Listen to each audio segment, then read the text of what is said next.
بسم اللہ الرحمن الرحیم۔ دوستو، آئیے ہم جانتے ہیں کہ کن باتوں سے روزہ ٹوٹتا ہے اور کن باتوں سے روزہ نہیں ٹوٹتا ہے۔ اسی طرح کس روزے کی ہم کو کفارہ دینا ہے اور کس روزے کا کفارہ ادا نہیں کرنا ہے، ان تمام باتوں کے مسائل ہم جانتے ہیں۔ اگر کوئی شخص بھول کر کچھ کھا پی لے، چاہے وہ تھوڑا ہو یا زیادہ ہو، اس کا روزہ نہیں ٹوٹے گا۔ اگر اسی طرح کسی آدمی نے اپنی بیوی سے ہم بستری کر لی، تب بھی اس کا روزہ نہیں ٹوٹے گا۔ ایک شخص ہے، اگر ہم نے اس کو دیکھا کہ وہ بھولے سے کچھ کھا پی رہا ہے، اب ہمیں یہ غور کرنا ہے وہ کھانے والا شخص کمزور ہے یا طاقتور ہے۔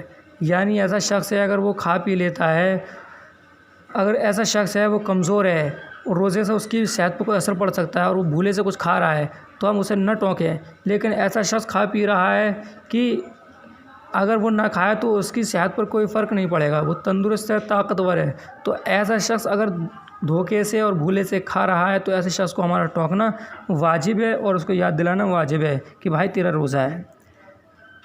دن کو آپ سو گئے اور ایسا خواب دیکھا جس سے نہانے کی ضرورت ہو گئی تو روزہ نہیں ٹوٹے گا۔ دن کو سرما لگانا، تیل لگانا، خوشبو سونگھنا درست ہے، اس سے روزے میں کچھ نقصان نہیں آتا، چاہے جس وقت ہو۔ بلکہ اگر سرما لگانے کے بعد تھوک میں یا رینٹ میں سرمے کا رنگ دکھائی دے تب بھی روزہ نہیں گیا، نہ مکروہ ہوا۔ مرد عورت کا ساتھ لیٹنا، ہاتھ لگانا، پیار کر لینا، یہ سب درست ہے۔ لیکن اگر جوانی کا اتنا جوش ہو کہ ان باتوں سے صحبت کرنے کا ڈر ہو تو ایسا نہ کرنا چاہیے، مکروہ ہے، کیونکہ روزے کی حالت میں صحبت کرنا، بیوی سے تعلق بنانا غلط ہے۔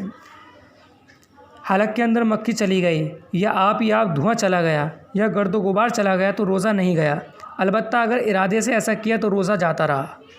لوبان وغیرہ کوئی دھنی سلگائی پھر اس کو اپنے پاس رکھ کر سونگھا تو روزہ جاتا رہا۔ اسی طرح حقہ پینے سے بھی روزہ جاتا رہتا ہے، البتہ اس دھوئیں کے سوائے عطر، کیوڑا، گلاب پھول وغیرہ اور خوشبو کا سونگھنا جس میں دھواں نہ ہو، یہ سب چیزیں درست ہیں۔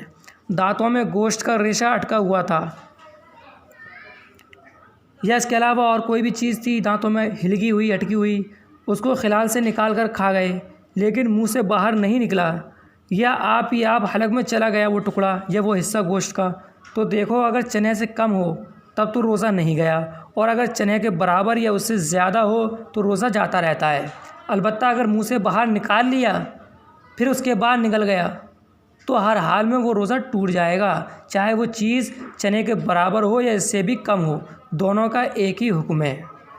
تھوک نکلنے سے روزہ نہیں جاتا، چاہے جتنا ہو۔